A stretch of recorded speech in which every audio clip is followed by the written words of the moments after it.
Quatre types de personnes qui suivent Jésus-Christ, soit quatre catégories de gens qui sont derrière Jésus-Christ pour les supplier à tout moment.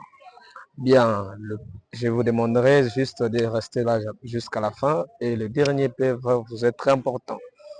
Alors, le premier, c'est qu'il y a des gens qui suivent Jésus-Christ pour avoir le pain. Alors, ceux-ci se sont laissés voir lors que Jésus-Christ avait multiplié le pain.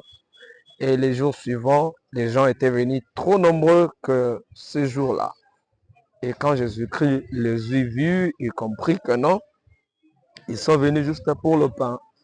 Alors, deuxième type de personnes, ce sont ces personnes-là qui suivent Jésus-Christ pour la guérison.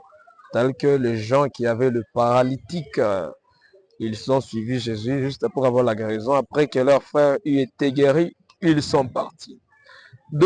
Troisième type de personnes, ce sont ces personnes-là qui suivent Jésus-Christ pour simplement détecter les erreurs dans ses serviteurs. Oui, ces gens, ce sont des Sadducéens. Ils ont demandé à Jésus pourquoi vos disciples mangent la nourriture sans se laver les mains. Ce n'était pas leur objectif. Donc, alors, leur objectif simplement était seulement connaître les imperfections des serviteurs de Dieu. Et les quatrième, sont les personnes qui suivent Jésus-Christ juste pour écouter sa parole. Ceci, c'est l'espoir que Jésus-Christ a parlé sur manger et boire son sang et sa chair, manger sa chair et boire son sang. Dans le livre des Actes de Jean, chapitre 6, vous allez voir que là, les disciples de Jésus-Christ étaient vraiment égarés de lui et il a resté avec 12. Alors les 12 lui disent, où irons-nous? C'est auprès de toi que nous avons le parole de la vie. C'est-à-dire, mon frère, la motivation que vous pouvez avoir envers Christ détermine votre développement aussi.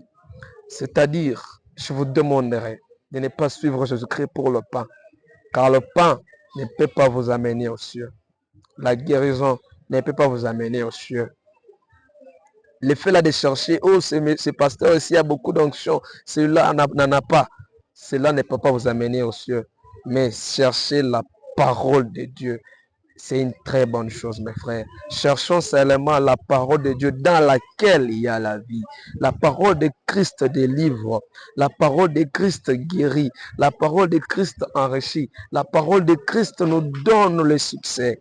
Mes frères, Jésus-Christ a besoin de vous. Cherchons Dieu pour que cette parole-là, la parole de Dieu, soit en nous et que Dieu vous bénisse tous. Amen.